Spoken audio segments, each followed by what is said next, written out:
ज्ञानकवरदा हरी विठ्ठल श्री ज्ञानदेव तुकाराम ज्ञानेश्वर महाराज की जय।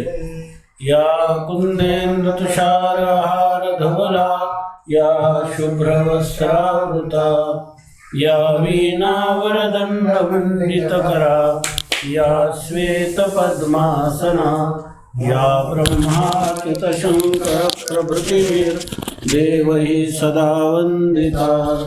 सा मां पातु सरस्वती भगवती निःशेषजाड्यापहां जयांचे केलिया स्मरण होय सकळ विद्यांचे अधिकरण। तेची वंदो श्रीचरण श्री गुरूंचे जयांचे निआठवे शब्दसृष्टी अंगवे सारस्वताघवे जिव्हेशी वक्तृत्व गोडपणे अमृता ते पारुखे म्हणे रस होती ओळंगणे अक्षराशी भावाचे अवतरण अवतरविती निजखूर्ण हातातडे संपूर्ण तत्वबोध श्री गुरूंचे पाय जय हृदय वसो निठाय तये वडे भाग्य होय उन्मेषाशी ते नमस्कारो नियाता सच्चिदानंदरूपाय विश्वोत्पत्त्यादिहेतवे तापत्रय विनाशाय श्रीकृष्णाय वयं नमः। यं प्रव्रजन्तमनुपेतमपेतकृत्यं द्वैपायनो विरह कातर आजुहाव पुत्रेति तन्मयतया तरवोऽभिनेदुस्तं सर्वभूतहृदयं मुनिमानतोऽस्मि।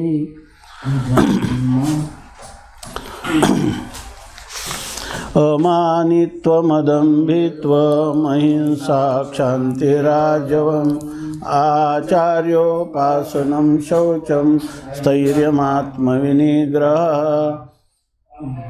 अमानित्वमदम्भित्वमहिंसा क्षान्तिरार्जवम् आचार्योपासनं शौचं स्थैर्यमात्मविनिग्रहः।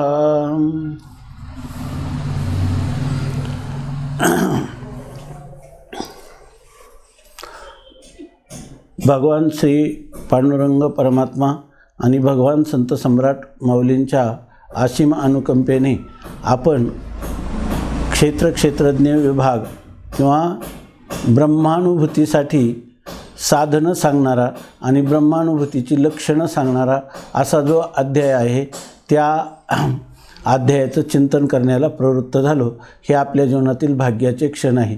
अत्यंत पावन वायुमंडल, पावन काल किंवा पावन पर्व चातुर्मास्याचं प्राप्त झालेलं आहे आणि त्या कालामध्ये आपण हे अध्यात्मचिंतन करीत आहोत। त्यामध्ये ज्ञान प्राप्त झालेल्या पुरुषाची लक्षणं सांगत असताना अमानित्व अदंभित्व ही दोन लक्षणं आपण पाहिली। त्यापैकी हे जे अदंभित्व आहे तर ज्याच्यामध्ये मनुष्य आपल्या ठिकाणी योग्यता नसताना ती योग्यता किंवा आपल्या ठिकाणी ते सद्गुण नसताना ते सद्गुण आहेत असं लोकांना कृत्रिम रीतीनं भासवतो आणि हा दंभ जो आहे तो म्हणून अध्यात्म जीवनातील फार मोठा शत्रू आहे। त्याने बाहेर जरी समजा आपण आपली योग्यता नसताना लोकांच्या अंतःकरणामध्ये आपली योग्यता आहे असा आभास निर्माण करू शकलो तरी त्याचं वास्तव फलश्रुती ही मात्र आपल्याला कधीही होत नाही। संस्कृत साहित्यामध्ये विनोदानी ह्या दंभाचं वर्णन सांगत असताना असं सांगितलेलं आहे की यत्र नैयायिकाः तत्र वैयाकरणः, यत्र वैयाकरणः तत्र नैयायिकाः, यत्र चोभयम तत्र नोभयम। याचा अर्थ असा आहे की मला काही म्हणून लोकांनी मोठं विद्वान म्हणावं, पंडित म्हणावं असं वाटणारा एक पुरुष आहे। तत्वतः त्यांनी वेदशास्त्राधिकाचा व्याकरण न्यायाचा कुठलाही अभ्यास केलेला नाही, पण तरी पण लोकांनी मला पंडित म्हणावं असं वाटतं। तेव्हा तर ते सांगतात जर एखाद्या व्याकरणकारांच्या सभेमध्ये तो गेला आणि त्याला जर त्याच्याविषयी कोणी विचारतो विद्वान म्हणून गेला तर त्यांनी त्याला काही प्रश्न विचारले व्याकरणासंबंधाने तो म्हणतो मी वैयाकरणी नाही, मी नैयायिक आहे, न्यायातला कोणताही प्रश्न विचारा. आता त्या बिचाऱ्यांना व्याकरणाचं ज्ञान असतं, न्यायाचं ज्ञान नसतं, मग तिथं तो नैयायिक होतो. आणि जिथं नैयायिकांच्या सभेत जाण्याचा प्रसंग आला तर तो म्हणतो मी वैयाकरणी आहे, मी व्याकरणाचा पंडित आहे. त्यांना व्याकरणाचं ज्ञान नसतं.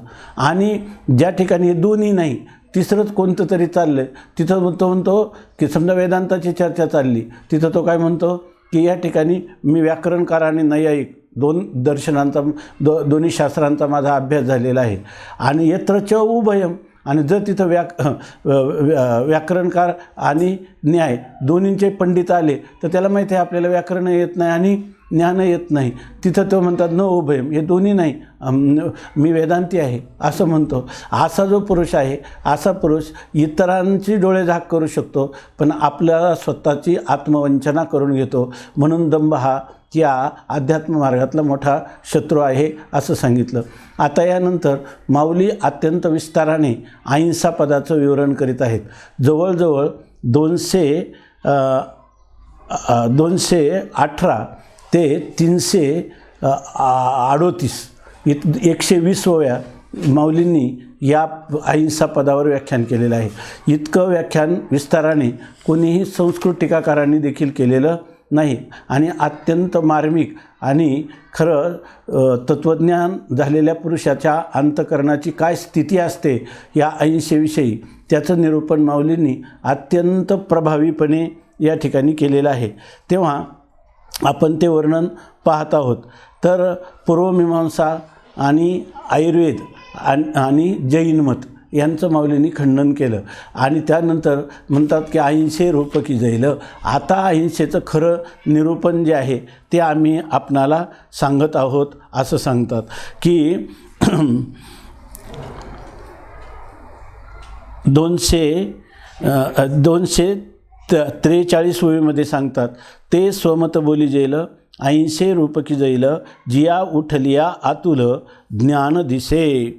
ते स्वमत म्हणजे हे झालं इतर दर्शनकारांचं मत, परंतु आमचं स्वतःचं ह्या अहिंसा पदावर निरूपण करत असताना आमचं मत म्हणजे भगवंताचं मत आम्ही आता बोली जाईल, आम्ही आता सांगणार आहोत. अहिंसे रूप की जैल, अहिंसेचं रूप म्हणजे अहिंसेचं स्वरूप काय आहे त्याचं आम्ही वर्णन करू. अहिंसे रूप की जैल जिया उठलिया, जी उठली म्हणजे उत्पन्न झाली, म्हणजे अंतःकरणात अहिंसेचा यथार्थ जसा आहे भगवंताला अभिप्रेत तो भाव अंतःकरणात उत्पन्न झाला की त्याच्यावरून काय करायचं तर आतुल ज्ञान दिसे. त्याच्या अंतःकरणामध्ये निश्चित ज्ञान झालेलं आहे, तो ब्रह्मज्ञानी पुरुष आहे, आत्मज्ञानी पुरुष आहे असं त्या अहिंसेवरून समजायचं. आपल्याला त्याचं ज्ञान दिसत नाही, परंतु त्याची जी क्रिया आहे विशेषतः अहिंसे संबंधाने, तर त्या अहिंसे त्याच्या ठिकाणी अशा प्रकारची अहिंसा दिसून आली तर त्याच्या अंतःकरणात ज्ञान उत्पन्न झाले असा मुमुक्षुने निश्चय करावा. परिते अधिष्ठिलेनी अंगे जाणिते आचरतेनी बघे जैशी कसवटी सांगे वाणी आते. आपण सकाळी चिंतन केलेलं ह्या 2-3 ओव्यांचं की ते सांगतात परिते अंगे अधिष्ठिलेनी, परंतु ही अहिंसा कशी पाहिजे, अंगामध्ये अधिष्ठिलेनी म्हणजे बांधली पाहिजे. तिनं त्या ज्ञानवान पुरुषाच्या शरीराचा त्या अहिंसेने आश्रय केलेला आहे, म्हणून म्हणतात की अंगी बांधली पाहिजे. आणि ती कशावरून कळते तर जाणीजे आचरतेनी बघे. आचरतेनी बघे म्हणजे आचरण करण्याचा त्याचा प्रकार, म्हणजे अहिंसाचरणाचा त्याचा प्रकार, तो प्रकार पाहूनच आपल्याला ही अहिंसा आपल्याला कळून येते. आणि असा अहिंसावान पुरुष हा ज्ञानवान आहे असं आपल्याला कळतं. कसं त्यासाठी उदाहरण देतात, जैशी कसवटी सांगे वाणी आते. ती सोन्याची परीक्षा करताना जो कसोटीचा दगड असतो तो दगड असं सांगतो वाणी आते सांगे. वाणी म्हणजे ते जे सुवर्ण आहे ती किती कसाचं आहे, किती आपण म्हणतो 100 नंबरी सोनं आहे, किंवा माऊलीने या ठिकाणी 15.5 असं लिहिलं आहे 16 कसाचं. याचा अर्थ ते सुवर्ण किती शुद्ध आहे हे आपल्याला कळतं. जर त्याची परिपूर्ण अहिंसा, भगवंताला अभिप्रेत असणारी अहिंसा पूर्ण रीतीने त्याच्या व्यवहारामध्ये प्रगट होत असेल त्या प्रकारावरून हे आपल्याला याची अहिंसा परिपूर्ण झालेली आहे, हा ज्ञानवान पुरुष आहे असं जाणता येतं. कारण त्याचं कारण माऊली सांगतात, तैसे ज्ञान मनाचे भेटी सरिसेचे अहिंसेचे बिंब उठी तेचे ऐसे किरीटी परीस आता. हे किरीटी आता परीस, हे अर्जुना तो आता ऐक. काय ऐक? की ज्ञाना मनाची भेटी, मनाची आणि ज्ञानाची भेट होणं म्हणजे मनाला ज्ञान होणं, म्हणजे मनाला मी ब्रह्मरूप आहे असं ज्ञान झालं असताना ते मन काय होतं? ब्रह्मरूपच होऊन जातो. म्हणून हा पुरुष जो आहे हा ब्रह्मज्ञानी नाही तर तो ब्रह्मच आहे. कारण ब्रह्मवेद ब्रह्मैव भवती, ब्रह्म जाणणारा हा ब्रह्मरूपच होतो असा पुरुष. तुम्ही आम्ही औपचारिकपणाने त्याला ब्रह्मज्ञानी असं म्हणतो, तो तत्वतः ब्रह्मच आहे. अशा पुरुषाची ज्या वेळेला ज्ञान आणि मन यांची भेट होते म्हणजे त्याच्या अंतःकरणामध्ये आपल्या स्वरूपाचं यथार्थ स्फुरण होतं. त्यावेळेला सरिसेचे अहिंसेचे बिंब उठी, ज्ञान झालं रे झालं की सरिसेची त्याच वेळेला अव्यवहित उत्तरक्षणी किंवा तत्क्षणी त्याला अहिंसेचे बिंब उठी, त्याच्या अंतःकरणात अहिंसेचं चित्र उमटतं. आणि तेच अहिंसे ते कसं उमटतं हे किरीटी अर्जुना ते तो आता ऐक. तरी तरंगो न लांडितो लहरे पाये न फोडितो सांचलू न मोडितो पानियाचा वेगे आणि लेसा दिठी घालोनी आविषा जळी बको जैसा पाऊल सुये. आता सांगतात की हे 2 ओव्यांचं युग्म आहे, जे उदाहरण दिलं आहे ते 2 ओव्यांचं मिळून एक उदाहरण दिलेलं आहे. तर त्याच्यामध्ये असं सांगतात, तरी ती अहिंसा आहे तरी कशी याविषयी सांगतात. तर याच्यामध्ये ही जी अहिंसा आहे ही आता हे जे अहिंसेचं वर्णन केलेलं आहे ती अहिंसा 3 प्रकारची आहे. अहिंसा त्रिधा आपण पाहिलं ना. अहिंसा म्हणजे काय? कायेने, वाचेने आणि मनाने तर कोणालाही पीडा न देणं हे त्या अहिंसेचं स्वरूप आपल्या शंकरानंद, मधुसूदन, भाष्यकार सर्वांनी हे वर्णन केलेलं आहे. इथं ज्ञानोबाराय क्रमाक्रमाने वर्णन करत असताना या कायिकी हिंसा, आपलं कायिकी अहिंसा, वाचिकी अहिंसा आणि मानसिक अशी 3 प्रकारची अहिंसा आहे. शरीराने करायची नाही, मनाने करायची नाही आणि आपल्या वाणीनं करायची नाही, अशा प्रकारची ही 3 प्रकारची आहे. त्याच्यामध्ये कायिक हिंसा, कायिक अहिंसा ती 3 प्रकारची आहे. शरीराने होणारी अहिंसा 3 प्रकारची आहे. ती 3 प्रकारची आहे. एक पादेंद्रियाने म्हणजे पायाने होणारी अहिंसा, दुसरी आहे हाताने होणारी अहिंसा आणि तिसरी आहे चक्षुरिंद्रिय साध्य, आपल्या नेत्रद्वारा किंवा चक्षुरिंद्रियाद्वारा केलं जाणारं अहिंसेचं यथार्थ पालन. त्यापैकी आता या ठिकाणी सांगतात की ही तरी तरंगू नोलांडितो, इथपासून जी आहे तर त्याचे पायाचा जो व्यापार होतो तो पायाचा व्यापार कसा अहिंसात्मक असतो ह्या पादेंद्रियाचं वर्णन अहिंसे संबंधाने माऊली सांगायला आरंभ करतात. त्यापैकी ह्या 2 ओव्यांच्या युग्मामध्ये माऊली एक दृष्टांत देतात आणि तो दृष्टांत बगळ्याचा देतात. बघा, बगळा हा प्राणी, लोक नेहमी उपवासाने एखाद्या माणसाचं जर अंतःकरणामध्ये कपट असेल तर ते म्हणतात हा काय बगळा आहे म्हणतात. बगळा पांढरा दिसतो, तसा हा बाहेरून जरी दिसत असला तर आतून बगळ्यासारखा छल कापट्य करणार आहे असं वर्णन करतात. आणि तो बगळा माऊलींना काय करायचा? दृष्टांत द्यायचा. तो जे देत असताना माऊली किती हळुवारपणाने त्या बगळ्याचं उदाहरण देतात. बघा, तरंगू न लांडितो, तो ज्या वेळेला पाण्यामध्ये तरंग उठत असतात तर त्या तरंगाचं अतिक्रमण करीत नाही. ते तरंग तसेच, म्हणजे याच्या जाण्यामुळं काय तरंगामध्ये हालचाल झाली, बदल झाला नाही, इतका हळुवारपणे त्याचे पाऊल असतात की तरंगून ओलांडितो आणि लहरी पायेनं फोडितो. आणि त्याच्यावर असंही नाही का पाय दिला पटकन आणि त्या लहरी ज्या आहेत त्या मोडल्या, असंही पण करत नाही. लहरी न मोडितो, सांचलू न मोडितो पानियाचा. सकाळी आपण थोडं पाहिलं होतं.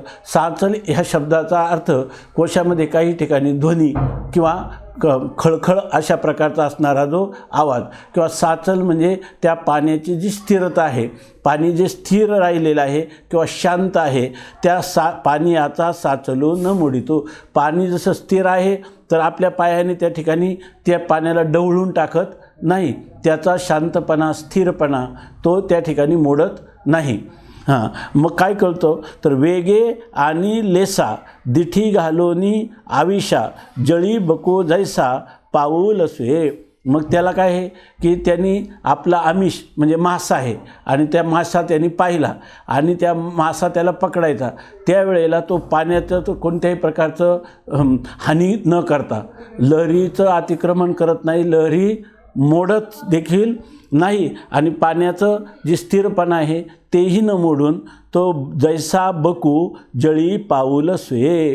तो बगळा जसा त्या बरं पाण्यात गेल्याशिवाय तर होत नाही, मग त्या पाण्यामध्येच ज्या प्रकाराने तो पाऊल सुये म्हणजे पाय टाकतो, पण कसा तर पाय टाकताना तर पटकन त्याला तो मासा घ्यायचा असल्यामुळं वेगे अतिशय वेगाने जातो, पण वेगाने गेल्यावर तरी त्याच्या ठिकाणी कुठल्याही प्रकारचा पाण्याच्या जी स्थिती आहे त्या स्थितीत बदल होऊ देत नाही. कारण कसा वेगाने परंतु पुन्हा कसा लेसा म्हणजे हळूच अत्यंत बारकाईनं सूक्ष्मरीतीनं तत्काल बरोबर आपलं आमिष जे आहे ते पकडण्यासाठी तो जसा दिठी घालोनी त्याची दृष्टी जी आहे ती दिठी कुठे आहे आविसा दिठी घालून. आपलं कार्य काय आहे फक्त आमिष पकडायचं. जो समोर असलेला जो मासा आहे तो पकडण्यासाठी वेगाने गेला तरी हळुवारपणे तो पाऊल टाकतो आणि त्या आपल्या आमिषाला पकडतो. अजून उदाहरण देतात माऊली, का कमळावरी भ्रमर पाय ठेविती हळुवार कुचुंबैल केसर या शंका. आपल्याला माहिती आहे कमलपुष्प जे आहे ते कमलपुष्प ज्यावेळेला विकसित होतं तेव्हा त्याच्या सुगंधामुळं अनेक प्रकारचे भ्रमर तिथं जमा होतात. पण भ्रमर कशासाठी येतात तर त्या कमळाकंदामध्ये असणारे जे परागकण आहेत कमळपुष्पामध्ये, तर ते कमलपुष्पातील परागकणाचं सेवन करण्यासाठी तो भ्रमर त्या ठिकाणी येतो. परंतु आल्यावर तो पाय ठेविती हळुवार, कमळावरी भ्रमर हळुवार पाय ठेविती. आपण ज्ञानेश्वरीचं चिंतन करताना आपल्याला असं वाटतं की ज्ञानेश्वरी अवघड आहे. काही लोक तर म्हणतात ती संस्कृतमध्ये आम्हाला मराठी ज्ञानेश्वरी द्या. आपण हे संस्कृत गीता आहे आणि मराठी ज्ञानेश्वरी आपल्यासाठी केलेली आहे. ते जे शब्द आहेत त्या शब्दांचा फक्त आपल्या भाषेमध्ये आपण अर्थ जाणण्याचा प्रयत्न केला शब्दकोशाधिकाच्या द्वारा श्रवण करताना किंवा ज्ञानेश्वरी सार्थ वाचताना किंवा ज्ञानेश्वरीचा शब्दकोश पाहताना, तर आपल्याला ज्ञानेश्वरी एकदम सोपा ग्रंथ वाटेल आणि सोपंच सगळ्या वेदाचं असणारं जे सार आहे ते माऊलींनी आपल्याला सुगम करूनच सांगितलेलं आहे. आबालवृद्धांच्या बुद्धीवर आरूढ व्हावं अशाच प्रकारे माऊलींचं सांगणं आहे. तेव्हा त्याच्यामध्ये माऊली सांगत असताना सांगतात की त्याच्या आपण ज्ञानेश्वरीचा अभ्यास करताना ते शब्द वाचायचे, त्याचाच अन्वय कर्ता कर्म क्रियापद असं आपल्या मनाने जेवढं शक्य होईल तेवढा त्याचा अन्वय करावा. एका पदाचा दुसऱ्या पदाशी कसा संबंध आहे आणि ते शब्दांचे अर्थ पाहावेत. आपल्याला ज्ञानेश्वरी एकदम सुगम वाटायला लागेल. परंतु आपण थोडासा जास्त ओव्या करायच्या तर थोड्या ओव्या केल्या तरी हरकत नाही, पण आपण दररोज असं चिंतन केलं तर आपल्याला ज्ञानेश्वरी हा काही क्लिष्ट ग्रंथ आहे असं वाटणार नाही. भाषा थोडी प्राचीन असल्यामुळं 700 वर्षापूर्वीची त्या काळचे प्राचीन शब्द आपल्याला परिचित नाही, परंतु आपण त्याचा विचार केला, अर्थ पाहिला तर कळणं अवघड नाही. आणि का कमळावरी भ्रमर पाय ठेविती हळुवार, का म्हणजे अथवा कमळावरी भ्रमर हळुवार पाय ठेविती असं केलं का आपल्याला लागला तो. तर त्याच्यामध्ये कमळाच्या पुष्पावर जसं भ्रमर म्हणजे भुंगे जसा हळूच मृदूपणे त्या ठिकाणी हळुवारपणे पाय ठेवतात. का पाय ठेवतात असा कुचुंबैल केसर या शंका.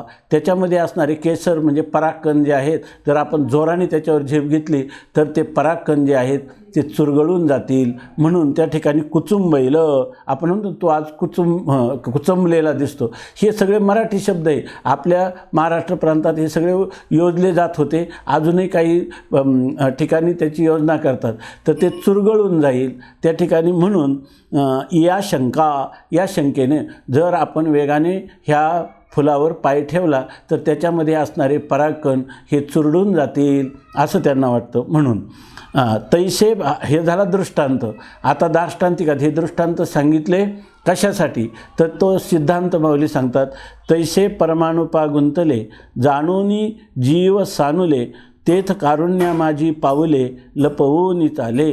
मनुष्याने ज्ञानेश्वरीचा केवळ अर्थच करायचा असा नाही, त्याचं रसास्वादन करावं. जसे लहान मुले आवडणारा पदार्थ मिळतो तेव्हा पुन्हा पुन्हा त्याचं रसास्वादन चाखत असतात.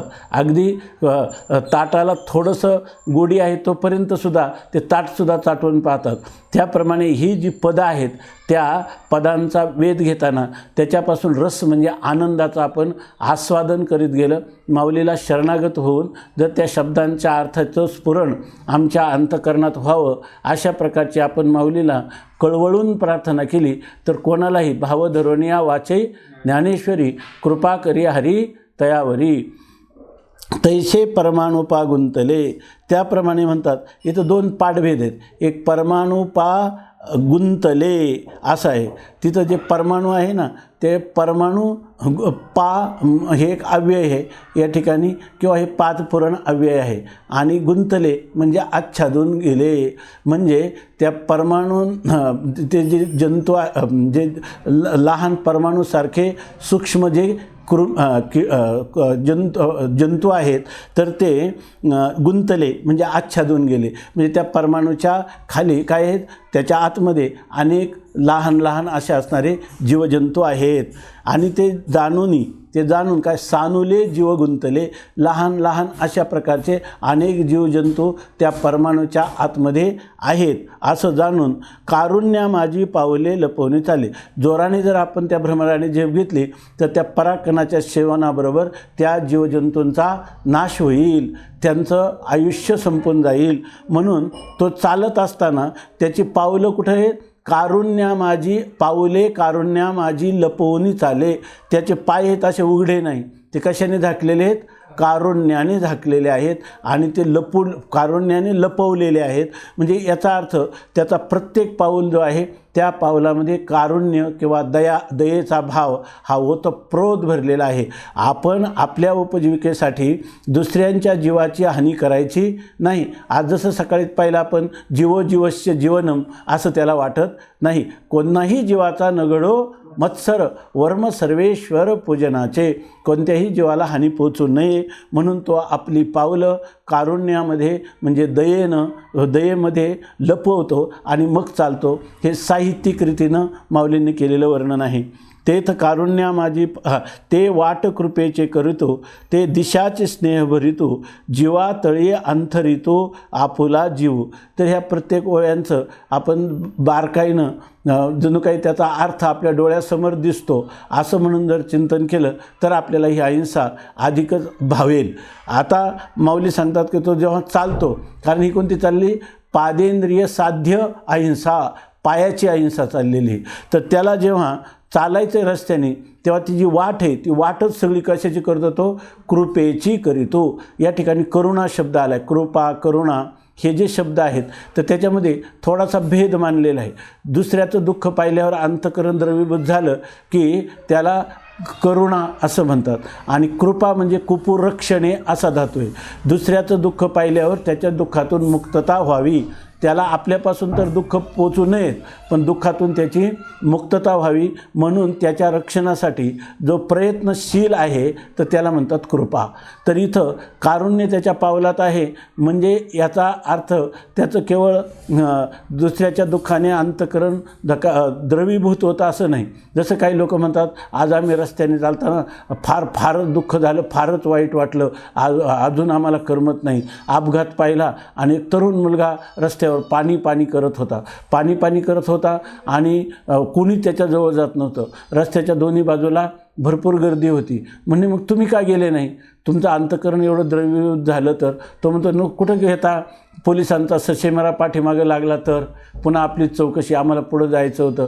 याचा अर्थ त्याच्या अंतःकरण द्रवीभूत झालं, पण द्रवीभूत होऊन त्याच्या मदतीचा हात आपला त्याला पोचावा ही कृतिशीलता त्याच्या ठिकाणी आली नाही. म्हणून मनुष्याच्या ठिकाणी जसा कारुण्याचा भाव पाहिजे तसाच त्या ठिकाणी दयेचा भाव पाहिजे किंवा कृपेचा भाव पाहिजे असं सांगतात. ते वाट कृपेची करीतो, ते दिशाची स्नेह भरितो. तो चालला ना, ती कृपेची वाट आहे. म्हणजे जे जे कोणी आपल्याला भेटेल, आपलं ज्ञानोबारायांचं एक मार्मिक अशा प्रकारचं एक धोरण आहे याच्यामध्ये, की इथं जे जे भेटे भूत आणि ते मानिजे भगवंत, हा भक्तियोगो निश्चित जाणू पार्था.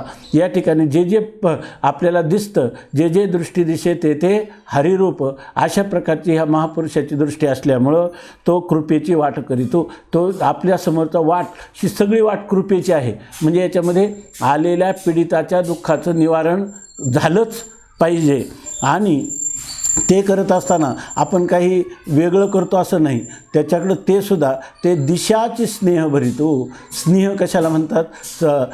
इमिदा स्नेहने संस्कृतमध्ये. तर जशी एखादी माशी बुळबुळीत पदार्थावर बसली तर तिथून निघूच शकत नाही, कारण ती चिकटलं, तिचे पंख जे त्याच्यामध्ये रुतले जातात.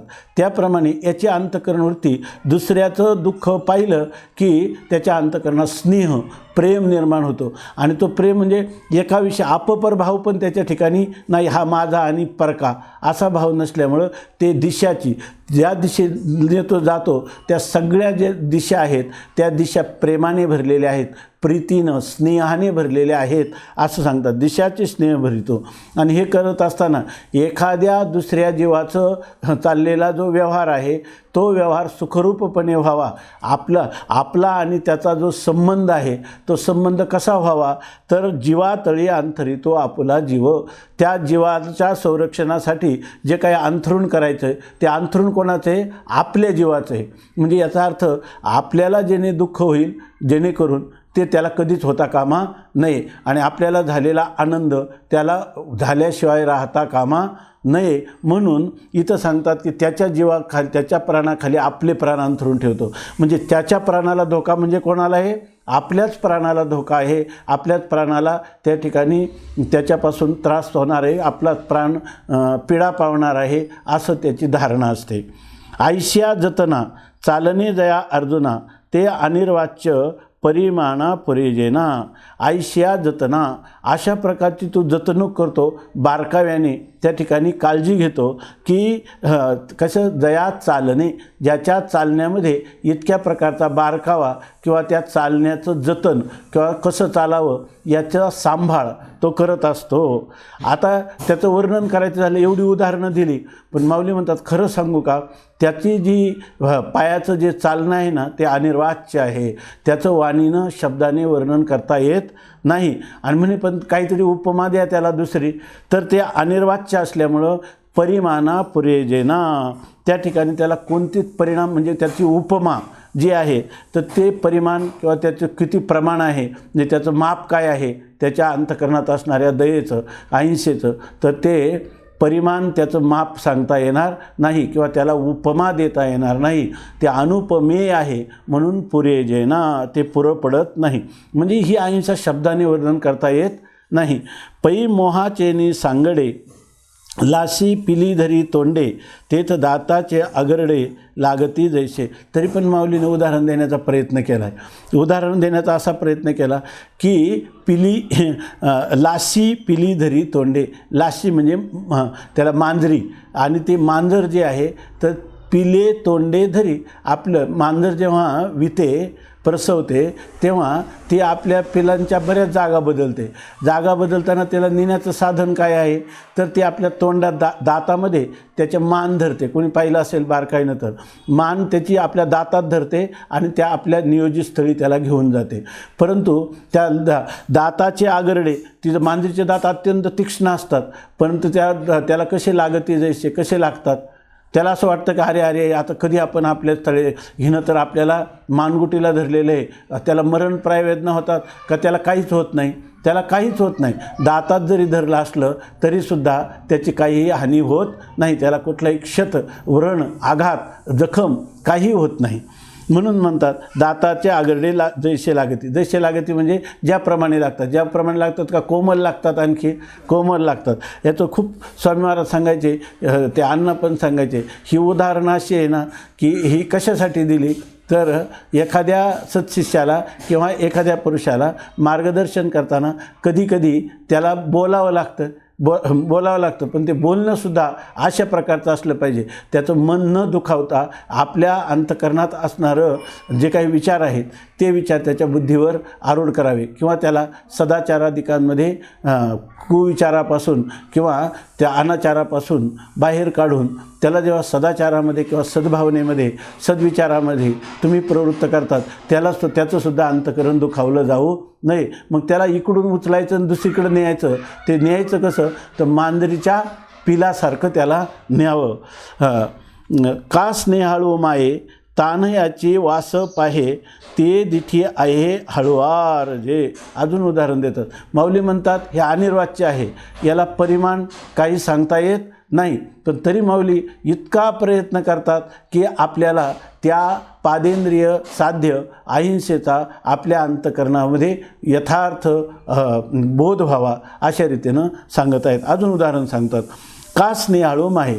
आता इथं स्नेहाळू असं म्हणतात की स्नेहपूर्ण असणारी प्रीतिमय जिचं अंतःकरण आहे अशी जी आपली आई आहे, आणि त्यांचं काय आहे, तान याची वाटप आहे, जे स्तनंद आहे, म्हणजे जे स्तनपान करणारं लहानसं बालक असतं, आईचं ज्याच्या जीविताचा आधार आहे, अशा प्रकारच्या त्या मुलाची आई ज्याप्रमाणे वास पाहे वाट पाहते. जर आईपासून ते दूर असेल तर हे माझं मूल मला कधी भेटेल असं तिला वाटतं, आणि ते दिठी आहे हळुवार जे.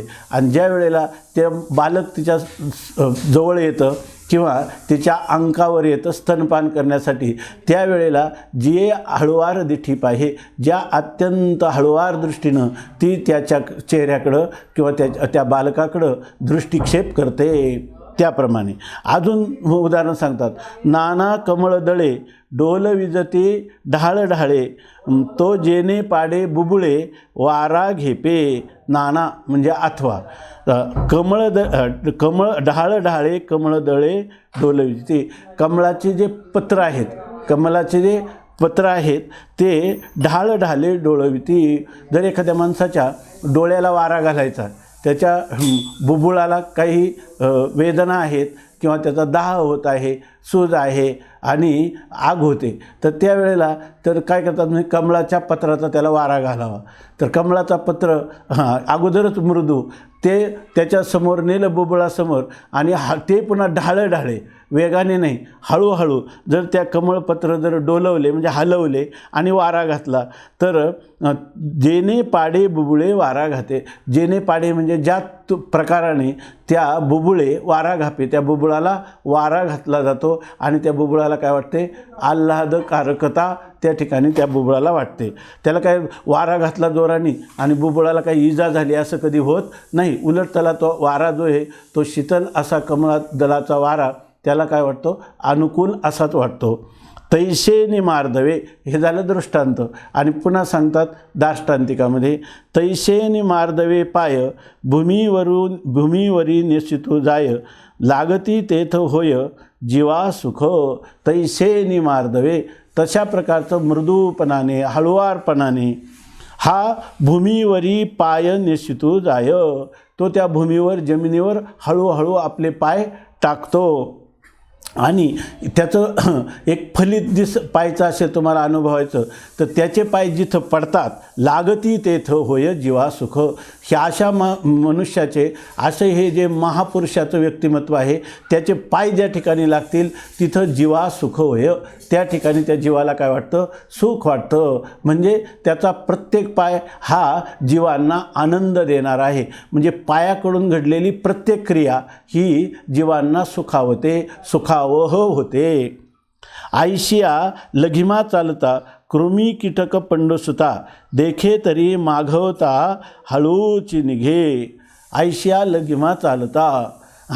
इतका तो हळूहळू चालत असताना हळूहळू चालतो. आतापर्यंत त्याचं वर्णन केलं की दुसऱ्याला इजा होऊ नये अशा प्रकारचं त्याचं चालणं आहे.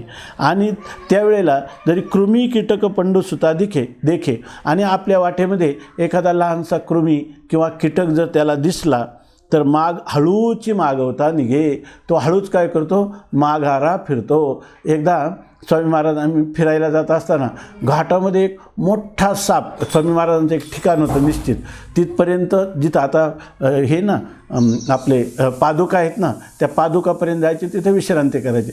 अगदी थोड्या पादुका राहिल्या, घाटाच्या वळणावर लागलं, एक मोठा खूपच मोठा सर्प त्याच्यावर पसरलेला होता रस्त्यावर, एकदम रस्त्यावर. तर स्वामी महाराज म्हणे आता आपल्याला परत फिरायचं. तर तात्या म्हणे का बरं जाऊ ना पुढं, नको आता आपल्याला परत जायचं म्हणे.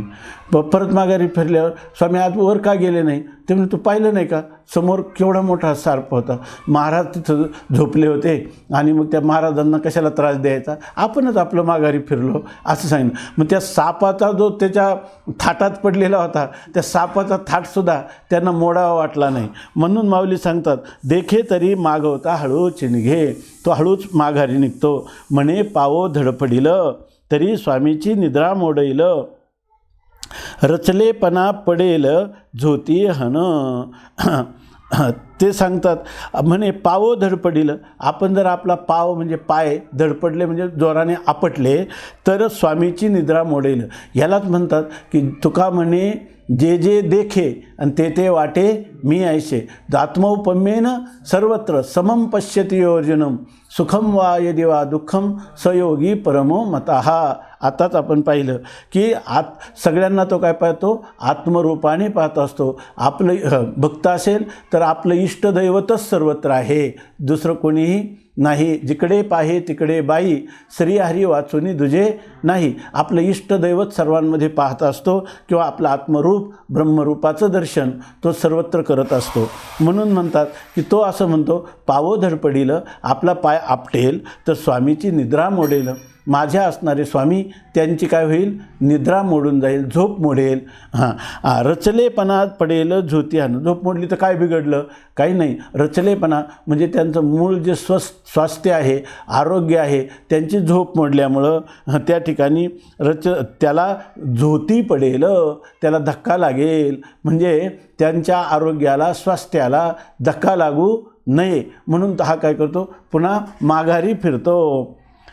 या काकुळती वाहनी घे मागवती, कोणीही व्यक्ती न वचेवरी. आणि ते म्हणतात या काकुळती, त्याचं काय होतं, अंतःकरण अत्यंत काकुळतीला येतं, कोणाला दुःख होऊ नये. आणि मग व्याकुळ होतं, अरे आपल्या जाण्याने, आपल्या चालण्याने, आपल्या पायाच्या आदळण्याने, आपटण्याने या माझ्या स्वामीची निद्रा मोडणार आहे. यामुळं मागवती वाहनी घे, तो मागचा मार्ग धरतो म्हणजे परत फिरतो आणि त्याच्यापासून माघारी फिरतो. आणि कोणीही व्यक्तीवरी न वचे. आणि ते म्हणतात कोणीही व्यक्तीवरी न वचे, आणि दुसऱ्या कोणत्याही व्यक्तीवर त्या ठिकाणी तो न वचे म्हणजे त्याच्यावर पाऊल ठेवीत नाही, कोणत्याही व्यक्तीवर पाऊल ठेवीत नाही. असं सांगतात की या काकुळती वाहनी घे मागवती, इतक्या काकुळतीनं तो आपला परत माघारी फिरतो. जीवाचेनी नावे तृणातेही नोलांडवे, मग न लेखिता जावे हे के गोठी. म्हणतात जीवाचेनी नावे, कोणताही जीव असू द्या, अगदी आमिबापासून पार ब्रह्मदेवापर्यंत कोणताही जीव असला तर त्या जीवाच्या नावाने, तर तो केवळ जीव म्हणजे कोणाला समजतो तर तृणातेही ओलांडावे. एखादी गवताची काडी, तृण म्हणजे गवताची काडी, त्या गवताच्या काडीला देखील त्याचं देखील तो अतिक्रमण उल्लंघन करून जात नाही. मग न लेखिता जावे हे के गोठी.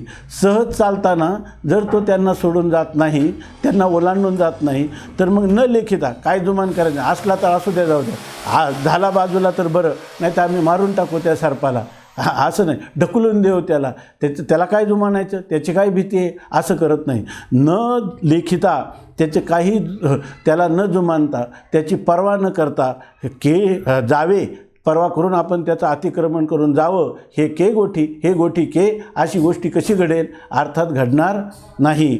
मुंगिये मेरून ओलांडवे, मशका सिंधू न तरवे, तैसे भेटलिया न करवे अतिक्रमू.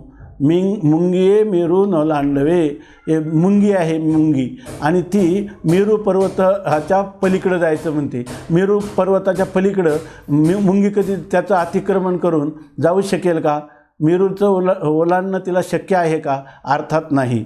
दुसरं उदाहरण देतात, मशका सिंधू न तरवे. मशक म्हणजे एक लहानसं चिलट, आणि ते जर म्हटलं की सिंधू म्हणजे समुद्र, त्या समुद्रातून मी तरून जाईल, तर ते तरून जाऊ शकतं का? अर्थात जाणं शक्य नाही.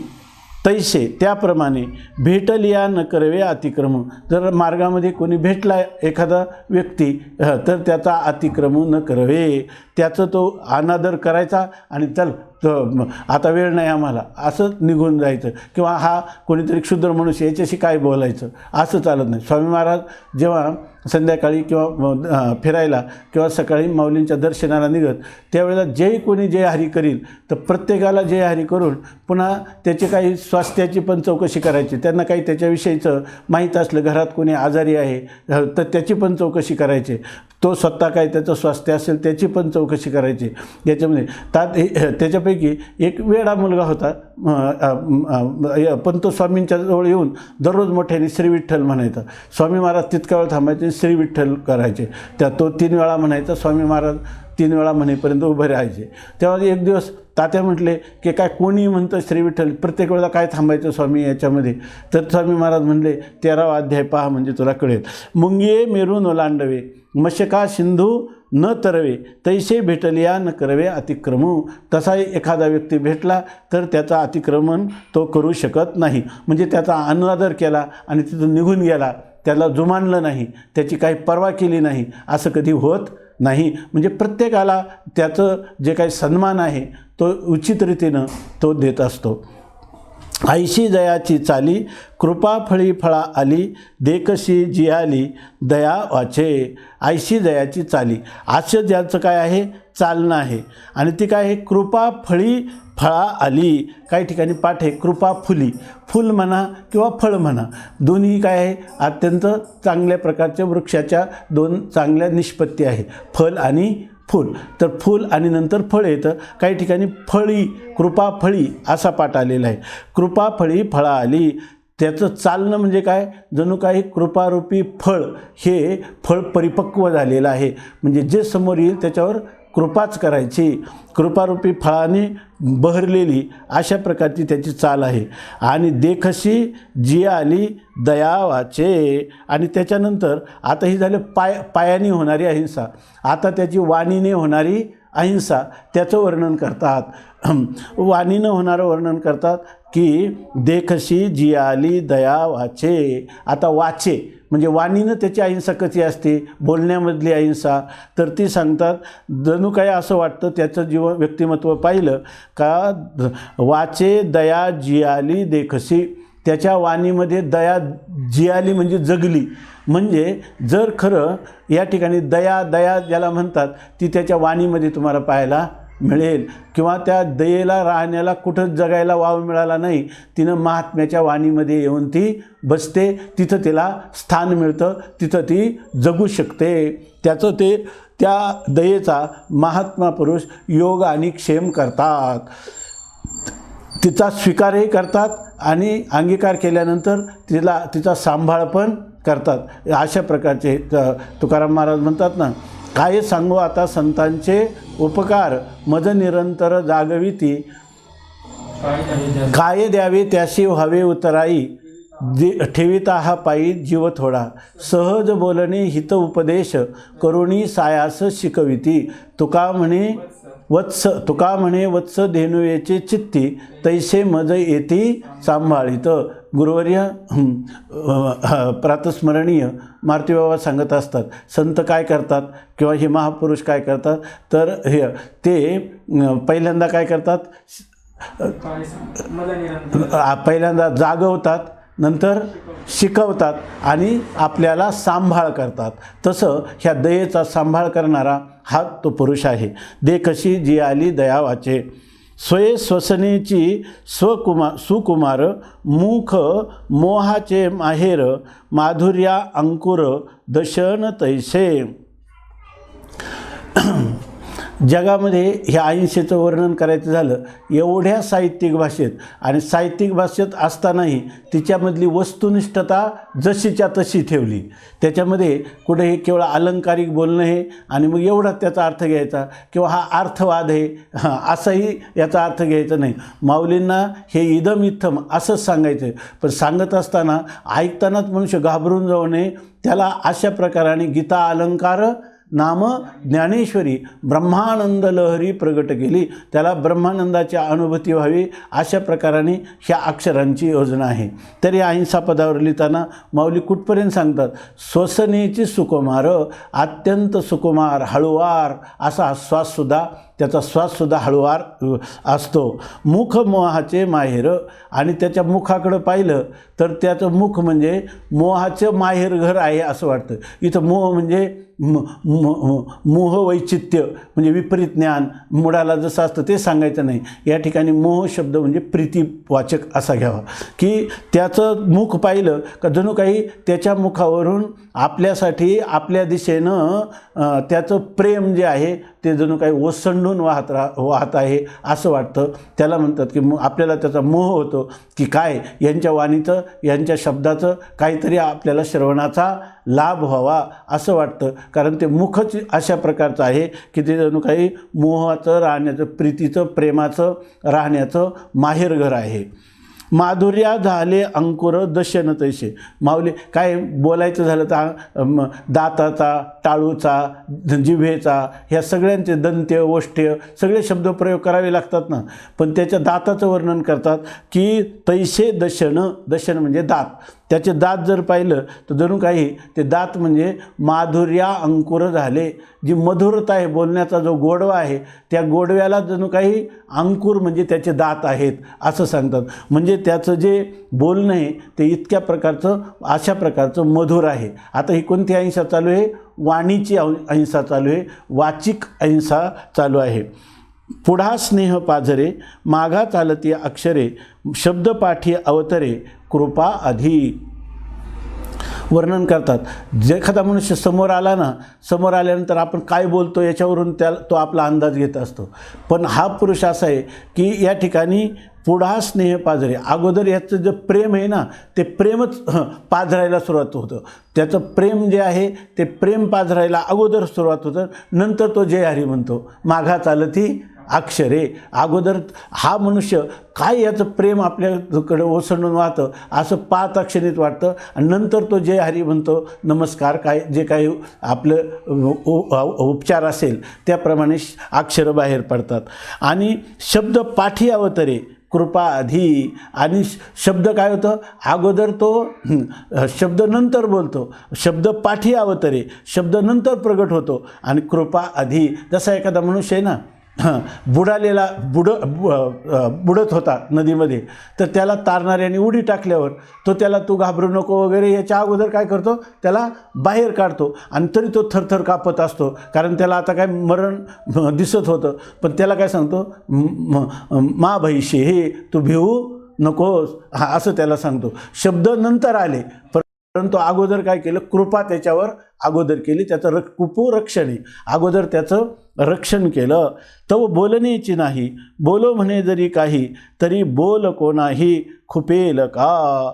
आता म्हणतात काय माणसं आहे ना ही जी आपल्या समाजामध्ये आता जे सर्वात जास्त वादविवाद, कोर्ट कचेऱ्या, भांडणं, मारामाऱ्या, एकमेकाविषयीचं विद्वेष, ईर्ष्या, मत्सर ह्या ज्या भावना आहेत ना की ज्याच्यामुळं सर्वांचंच जीवनमान जे आहे ते सर्वांचंच जीवनमान अत्यंत विस्कळीत क्लेशयुक्त होतं. ह्या सगळ्याचं कारण जर काय असेल तर याचं कारण आहे परस्परामध्ये झालेलं बोलणं. तर त्या बोलण्याची रीत आपल्याला माहीत नसल्यामुळं हे त्याच्यात एक आहे, आणखी एक आहे, बोलण्यामुळं झालं म्हणजे अनावश्यक बोलण्यामुळं झालं किंवा जास्त बोलण्यामुळं झालं. म्हणून मनुष्याने कमीत कमी बोललं तर हे अनर्थ येत नाही. आवश्यक जेवढं आहे तेवढं. गोपश्वादिवत असं सांगितलेलं आहे, मला वाटतं ब्रह्मसूत्रामध्ये, भाष्यामध्ये किंवा मूळ सूत्र आहे गोपश्वादिवत. तर त्याच्यामध्ये सांगितलं गायी किंवा पशु जसे असतात ना ते किती वेळा किती बोलत राहतात, बोलतच नाही. पण जेव्हा गाईचा वासराचा वियोग होतो तेव्हा हंबरडा फोडते की नाही, किंवा वाघ समोर आला तर ती भीतीनं हंबरडा फोडते की नाही, तेवढंच फोडते. जेव्हा काही प्रसंग असेल त्याच वेळेला हे पशु किंवा गायी जसं बोलतात म्हणजे हंबरडा फोडतात, त्याप्रमाणे या ठिकाणी मनुष्याने जास्त बोलूच नाही, बोलायचंच नाही. आवश्यक असलं तरच बोलायचं. आणि बोलो म्हणे जरी काही, पण काही वेळेला प्रसंग येतो, त्यावेळेला जर बोलण्याचाच प्रसंग आलाच तर बोल कोणाही खुपेल का. तर माणसाने सर्वात प्रथम असं वाटलं पाहिजे, बोल कोणाही खुपेल का. बोल कोणालाही हा खुपू नये, म्हणजे बोचू नये, टोचू नये, कोणालाही आपल्या बोलण्याने पीडा संभवू नये असं वाटलं पाहिजे. इथं माऊलीने माणसालाच नाही म्हटलं, जनावरांना, पशु पक्षी, कृमी, कीटक कोणालाही आपलं बोलणं हे करू नये. आता सर्प आहे ना, सर्प आपण जोराने आदळलं तर म्हणतात की त्याला श्रवणेंद्रिय नाही असं काही म्हणतात, त्या तोगिंद्रियाने त्याला कळतं. पण लगेच सर्प बाजूला होतं की नाही. रात्री आम्हाला एकाने खूप मोठा सर्प होता, परंतु तो आम्हाला ते एकाने पाहिला, त्यांनी त्याच्यात फोटो पण काढला, पण आपण जाईपर्यंत तो दिसला का आपल्याला? दिसला नाही. कारण का, त्याचा जो काही पायाचा आवाज झाला त्याने तो लगेच निघून गेला आपल्या रक्षणासाठी. म्हणून आपलं जे बोलणं आहे ते बोलणं कोणालाही खुपू नये, कोणालाच. उदाहरण सांगतो. एकदा आम्ही काशीला गल्लीतून रस्त्याने चाललो होतो. त्या ठिकाणी प्रातस्मरणीय स्वामी महाराजांच्या बरोबर आपले पंडित प्राण धर्ममूर्ती वेदशास्त्र संपन्न गणेश्वर शास्त्रीजी पण बरोबर होते. आमचे पांडुरंग महाराज होते. तर ते जाताना एकदम एक कुत्रा अंगावर समोरून आलं. ते पांडुरंग महाराज एकदम जोराने हाड म्हणे ते काय म्हटले, कुत्रा आलं आहे म्हणून ते हाड म्हटले. तर ते म्हणजे हाड म्हणण्यासाठी म्हणलं नव्हतं, आपण बाजूनी जायचं असं म्हणायचं होतं मला. हे अहिंसेचं काय आहे, स्वरूप आहे. कुत्र्याला सुद्धा हाड म्हणणं त्यांना आवडलं नाही, म्हणून ते म्हणे मी तुम्हाला हाड म्हणायला नव्हतं सांगितलं, कुत्रा आले तेव्हा आपण दुरून जाऊ, असं त्या म्हणण्याचा अर्थ. का तर बोल कोणाही खुपेल का, कोणालाही आपला बोल खोचणार तर नाही ना, बोचणार तर नाही ना. बोलता अधिकही निघे तरी कोणाही वर्मी न लगे, कोणाशी न रिघे शंका मनी. आता कधी काय होतं, काही प्रसंगी बोलणं भाग पडतं. आणि बोलणं म्हणजे थोडं बोलून चालत नाही, अधिक बोलावं लागतं. पण त्याचं असं आहे की जितकं मनुष्य अधिक बोलेल तितक्या बोलण्यातल्या चुका होतात. एक तर काय आहे, त्याच्यामध्ये मिथ्या भाषणाचा एक आक्षेप असतो. स्वामी महाराजांनी सांगितलं की कोणी मनुष्य म्हणेल अहो इतकं बोलतात पण चुकून कधी खोटं बोलत नाही. ते म्हणे अधिक बोलणारा मनुष्य आणि असत्य भाषण कधीच होत नाही, असं कधीच होत नाही. म्हणून त्याला कमी बोलणं हाच पर्याय आहे. परंतु काही प्रसंगाने एखाद्याला अधिक बोलण्याचा योग म्हणजे प्रसंग प्राप्त झाला, बोलता अधिकही निघे तरी कोणाही वर्मी न लगे, तर कोणाच्याही वर्माला स्पर्श होणार नाही असं तो बोलतो. कोणत्याही कोणालाही ते बोलणं खुपणार नाही असा बोलतो. दुसरं आणखीन एक आहे की कोणाशी न रिगे शंका मनी. आपण बोलत असताना अरे हा बोलतो असं तर नाही ना होणार, तसं तर नाही ना होणार, असे त्याच्या मनात याच्या बोलण्याने अनेक प्रकारच्या शंका किंवा संशय संदेह उत्पन्न होऊ नये याची तो दक्षता बाळगतो. कोणाशी न रिगे शंका मनी. आणखी सांगतात, मांडिली गोठी मोडैल, वाशी पैल कोणी उडैल, आई कोणी ओवांडील, कोणी जरी. माणसाने कसं बोलावं हे तुकाराम आपलं ज्ञानोबाराय सांगतात. मांडिली गोठी मोडेल, दुसऱ्याचं एखादी गोष्ट चालू आहे, दोघांच्या संगोष्टी चालू आहेत, मांडिली गोठी चालू गोष्टी आहेत, दोघांच्यामध्ये बोलणं चालू आहे आणि ते आपण जर मध्येच जाऊन काय द्वौमध्ये तृतीयम न भवामी राजन, दोघांचं संभाषण चालू असताना त्यांनी विचारल्याशिवाय आपण मध्ये कधीही तोंड घालू नये आणि त्यांच्या चाललेल्या संगोष्टीमध्ये आपण भंग करू नये. हा एक शिष्टाचार चालत आलेला आहे. ते जगामध्ये जे काही लोकांची खूप उपेक्षा होते, त्यांना वाटतं की आपण मध्ये बोलू आणि मध्ये बोललं का लोक काय म्हणतात, तुला कोणी सांगितलं होतं मध्ये बोलायला, असं सांगतात. म्हणून त्यांनी दुसऱ्यांची गोष्टी चालू असताना आपण बोललं तर त्यांच्या गोष्टीमध्ये भंग होईल. वाशी पहिलं कोणी उडैल ते सांगतात. वाशी पहिलं किंवा आपल्या बोलण्याने एखादं तुला उद्या कळेल, काय उद्या कळेल, त्याला वाटतं की आता उद्या मला हा काहीतरी करणार आहे. ह्या बोलण्याने काय झालं, वाशिप म्हणजे भीती, एखाद्याला जर भीती निर्माण होणार असेल. कोणी उडईल म्हणजे कोणी तिथून काय होईल, उडून जाईल. जसं त्याचे 2-3 अर्थ केलेले शब्दकोशामध्ये. कोणी उडईल म्हणजे असं सांगितलेलं आहे, पक्षी आहे समजा, आणि आपण जर एकदम पक्षी दाणे टिपत असेल, तुकाराम महाराजांनी सांगितलं ना, पक्षी दाणे टिपत होते आणि दाणे टिपताना तुकाराम महाराज जेव्हा अजान वृक्षाचं दर्शन घ्यायला गेले तर सगळे पक्षी निघून गेले. तुकाराम महाराज काय म्हणतात, अवघी भूते साम्य आली देखिली म्या काही होती, विश्वास तो खरा मग पांडुरंग कृपेचा, माझी कोणी न धरू शंका, ऐसे हो का निर्द्वंद्व. तुका म्हणे जे जे भेटे आणि ते ते वाटे मी ऐसे. मला जर हे ज्ञान झालं असतं तर पक्षी मला पाहून उडून गेले नसते. तुकाराम महाराज आश्चर्यच तिथं उभे राहिले. दुसऱ्या दिवशी सगळे पक्षी काय झाले, त्यांच्या अंगाखांद्यावर खेळायला लागले. तेव्हा तुकाराम महाराजांनी ज्ञानोबारायांना काय म्हणलं, ते विश्वास तो खरा मग पांडुरंग कृपेचा. जर कोणाला माझ्याविषयी वाटलं नाही तर आपल्या लोकमान्य टिळकांच्या जीवनचरित्रामध्ये एक अनुभव सांगितलेला आहे त्यांचा. लोकमान्य टिळक जेव्हा मंडालेच्या तुरुंगात होते तेव्हा तुरुंगात असताना एकदा तो जेलर जो आहे तो तिथून फेरी मारत होता. खिडकी उघडी होती, उघड्या खिडक्यातून ह्या चिमण्या आतमध्ये गेल्या आणि ते मंडालेच्या तुरुंगात आपल्याला माहीत असेल गीतारहस्य नावाचा ग्रंथ लिहिला. अजूनही काही त्यांनी वेदासंबंधाने लिखाण करीत असत. तर त्यावेळेला ते लिहिण्यात इतके दंग झाले होते की ते पाखरं सर्व त्यांच्या अंगावर, डोक्यावर, पगडीवर असे बसलेले होते. तेव्हा हे त्या जेलरला पाहिल्यावर फार आश्चर्य वाटलं. तो इंग्रज अधिकारी होता. तर त्याने काय केलं, दरवाजा उघडला आणि हे पाहावं काय गंमत आहे म्हणून, आणि विचारावं तुमच्या अंगावर कसे काय पक्षी बसतात म्हणून त्यांनी आतमध्ये प्रवेश केल्याबरोबर ते सगळे पक्षी भरकन त्या खिडक्यातून जागा मिळेल तसे निघून गेले. एकही पक्षी राहिला नाही. त्यांनी सांगितलं, टिळक तुमच्या अंगावर हे पक्षी कसे बसतात, बरं आम्हाला पाहिल्यावर हे पळून का गेले. त्याचं कारण आहे म्हणे, ते जेव्हा माझ्या अंगावर बसले तेव्हा त्यांना खात्री आहे की मी त्यांना खाणार नाही. याचा अर्थ काय नाही, वाशी पहिल, कोणाला त्याची काय होईल, भीती वाटेल, कोणी दूर जाईल असं एक. दुसरा इथं कोणी उडईल म्हणजे याचा अर्थ आपली उपेक्षा करील, आपली हेळसांड करील. त्याला काय म्हणतो माहिती आहे का, एखादा मनुष्य दुसऱ्या मनुष्याची संभाषण करत असतो, त्यांची काही चर्चा चाललेली असते. हा एक जो मनुष्य हा मध्येच जातो, त्यांचे थोडा वेळ उभा राहतो, त्यांची चर्चा ऐकतो आणि त्याला वाटतं की ह्या दोघांचा समन्वय करणारा आचार्य मीच या ठिकाणी आहे. म्हणून तो त्यांना म्हणतो की थांबा, तुम्ही दोघंही बोलू नका, मी तुम्हाला उपाय सांगतो. आणि त्यावेळेला ते काय म्हणतात, तू नको बोलू, तू जा आपल्या मार्गाने जा. म्हणजे त्याची काय झाली, हेळसांड या ठिकाणी झाली आणि त्याची उपेक्षा झाली. तेव्हा आपण बोलत असताना अशा प्रकारची उपेक्षा आपल्या पदरात पडू नये. या ठिकाणी हा जो उडईल शब्द जो आहे ना, तो अगोदर आपण सांगितल्याप्रमाणे त्याचा अर्थ तो उडईल म्हणजे आपल्या भीतीने उडून जाईल. म्हणजे हे पक्षाधिक वगैरे किंवा एखादा मनुष्य आपल्यापासून दूर जाईल की याच्यापासून आपला अवमान होत आहे, असं कधी होऊ नये.